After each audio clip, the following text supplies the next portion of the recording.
നമസ്കാരം, ഞാൻ ദിനേശ് സൗപർണിക. ഇന്ന് നിങ്ങൾക്ക് കാണിച്ചു തരുന്ന വീഡിയോയിൽ അടീനിയത്തിൻ്റെ മഴക്കാല സംരക്ഷണത്തിനായി ബന്ധപ്പെട്ടുള്ളതാണ് കേട്ടോ. ഇപ്പം ഞാൻ നിൽക്കുന്നത് ഞാൻ താമസിക്കുന്ന സ്ഥലത്ത് ഉള്ള നമ്മുടെ ടെറസിലായിരുന്നു എല്ലാ അടീനിയും വെച്ചിട്ടുണ്ടായിരുന്നത്. അപ്പോൾ മഴ നല്ല ശക്തമായി പെയ്തു തുടങ്ങി. അപ്പോൾ ഞാൻ അടീനിയൊക്കെ എൻ്റെ ഷെഡിലേക്ക് മാറ്റി. ഷെഡ് എന്ന് പറഞ്ഞത് UV ഷീറ്റിൻ്റെ ഷെഡാണ് കേട്ടോ. അപ്പോൾ ഇതിൽ നിങ്ങൾക്ക് ഇങ്ങനെ കാണാം UV ഷീറ്റിൻ്റെ ഷെഡ്, ഉള്ളിൽ ചെടികളൊക്കെ വെച്ചിട്ടുണ്ട്.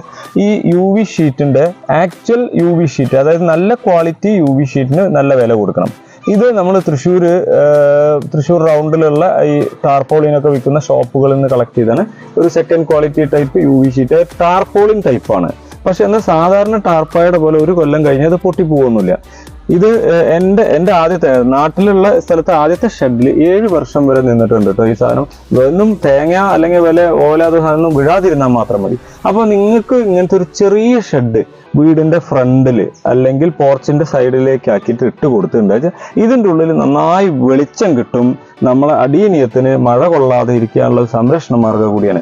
ഒരു കാരണവശാലും നോർമൽ ടാർപോളിൻ, നീല കളറിലോ കറുപ്പ് കളിലോ ഒക്കെ ഉള്ള ടാർപോളിൻ വാങ്ങിയിട്ട് നിങ്ങൾ ഇടരുത്. കാരണം അതിൽ സൂര്യപ്രകാശം ഉള്ളിലേക്ക് വരും. വെളിച്ചം പുറത്തൂടെയുള്ള വെളിച്ചം കിട്ടുന്നത് മാത്രമേ ഉള്ളൂ.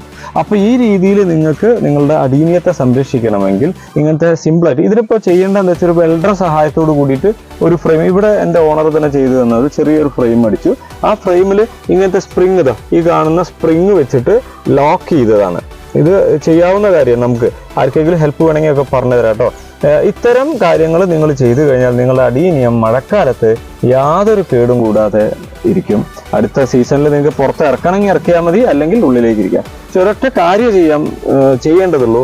ഇങ്ങനത്തെ സ്ഥലത്ത് വെക്കുന്ന UV ഷീറ്റിൻ്റെ ഉള്ളിൽ വെക്കുന്ന അടീനിയത്തിൽ നിങ്ങൾ മണ്ണ് അല്ലെങ്കിൽ മണ്ണിനോടൊപ്പം തന്നെ കൂടുതൽ ചാണകപ്പൊടിയൊക്കെ കൊടുത്തു കഴിഞ്ഞിട്ട് വെച്ചാൽ ഒരു പുഴുക്കം കൂടുതലാണ് ഇവിടെ. ഇതിൻ്റെ ഉള്ളിൽ ചൂട് കുറച്ച് കൂടും.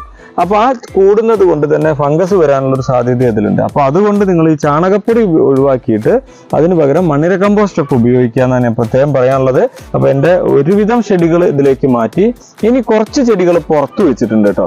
അതിൻ്റെ കാര്യം കൂടി പറയാം. അത് നമ്മളെ പറമ്പിൽ നിന്ന് കോരിയെടുത്ത കുറച്ച് ചളിയോട് കൂടിയിട്ടുള്ള, തരിയും ചളിയോട് കൂടിയിട്ടുള്ള വെറും മണ്ണിൽ ഒരു വളവും ഇടാതെ നമ്മളെ വാമ് മാത്രം കൊടുത്തുകൊണ്ട് വെച്ച കുറേ ചെടികളുണ്ട്. റെഡ് സോയില് തരിയുള്ളത്.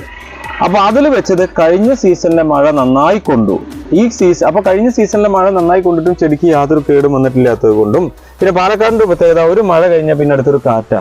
അപ്പോൾ നമ്മൾ പുറത്ത് വെച്ചാൽ ബുദ്ധിമുട്ടില്ല. ഇതെല്ലാം ഓർഡിനറി ചെടികളാണ്. അപ്പോൾ കോഡക്സ് ഒക്കെ നല്ല 4 വർഷം 5 വർഷമായ ചെടികളായതുകൊണ്ട് ആ ചളി മണ്ണിൽ വെള്ളം കെട്ടി നിൽക്കുകയില്ല. പിന്നെ അത് നല്ല വേരുമായി ബോണ്ടായി. നമ്മളെ ആളുകൾ ചെയ്യുന്ന ഏറ്റവും മഹത്തരമായ ഒരു തെറ്റാണ് കൊല്ലം റിപ്പോർട്ട് ചെയ്യുക. ഈ കൊല്ലം റിപ്പോർട്ട് ചെയ്യുന്ന സമയത്ത് ഇതിന്റെ പറ്റുവേരുകൾ പൊട്ടും, എല്ലാവർക്കും അറിയാം. അത് മണ്ണുമായിട്ട് ബോണ്ടാവില്ല. ഈ സമയത്താണ് നിങ്ങൾ വെയിലത്തേക്കും മഴയത്തു നിന്നൊക്കെ മാറ്റി വെക്കുക. അതുകൊണ്ടാണ് ഇത് ചീഞ്ഞു പോകാനുള്ള സാധ്യത. മണ്ണുമായി ബോണ്ട് ചെയ്ത വേരുകളുള്ള 2-3 വർഷം യാതൊരു തരത്തിലും റിപ്പോർട്ടിംഗ് നടത്താത്ത ചെടിയാണെങ്കിൽ മഴയത്ത് വെച്ചാലും കേടുവരുന്നില്ല എന്നാണ് എൻ്റെ അനുഭവം. ഈ അറിവ് നിങ്ങളുടെ സുഹൃത്തുക്കളുടെ അടുത്തേക്ക് ഷെയർ ചെയ്യുക. അവരോട് നമ്മളെ ചാനൽ സബ്സ്ക്രൈബ് ചെയ്യാൻ പറയുക. നമ്മളെ ഗിഫ്റ്റ് പ്ലാന്റ് മത്സരത്തിലൊക്കെ പങ്കെടുക്കുക. ഇനി നിങ്ങൾക്ക് ഈ ഷെഡിൻ്റെ ഭാഗങ്ങളൊക്കെ ഒന്ന് കാണിച്ചു തരാം. ഓക്കെ, നോക്കുക, വീഡിയോ ഒന്ന് ഷെഡിൻ്റെ അതിലേക്ക് കൊടുക്കും.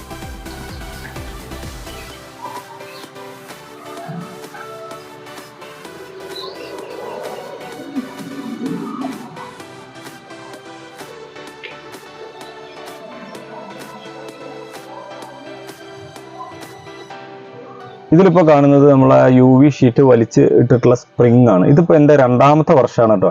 ഞാൻ നല്ല വേനൽ വരുമ്പോൾ ഈ ഷീറ്റ് ഊരി വെച്ചിട്ട് സൺലൈറ്റ് ഫുള്ള് കടന്നോട്ടെ എന്ന് അരച്ച് വെക്കും.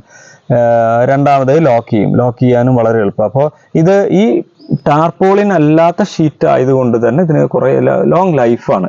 വെയിൽ കിട്ടണം എന്ന് മാത്രമേ ഉള്ളൂ. അപ്പോൾ ശ്രദ്ധയോടുകൂടി ചെയ്യുകയാണെങ്കിൽ നിങ്ങളുടെ ചെടികളും ധാരാളം സമയം, കുറേ വർഷങ്ങൾ UV ഷീറ്റ് അടിയിലിരിക്കും. നിങ്ങൾക്ക് വെയിൽ വേണമെങ്കിൽ വെയിലത്ത് വെക്കാം. ആളുകൾ ചെയ്യുന്നൊരു ഇതെന്താ വെച്ചാൽ മഴയുള്ള സമയത്ത് എടുത്തിട്ട് പോർച്ചിലേക്ക് തണലത്തേക്ക് വെക്കും. ഈ സമയത്ത് അതിന് വളമിട്ടിട്ടുണ്ടെങ്കിൽ, ജൈവവളം എന്തെങ്കിലും ഇട്ടിട്ടുണ്ടെങ്കിൽ ഫംഗസ് വരാനുള്ള സാധ്യതയുണ്ട്. അപ്പോൾ അതുകൊണ്ടാണ് നിങ്ങൾക്ക് ഇങ്ങനെ ചെറിയൊരു ഷെഡ് സിസ്റ്റം നിങ്ങൾ ചെയ്തു കഴിഞ്ഞാൽ വളരെ നന്നായിരിക്കും.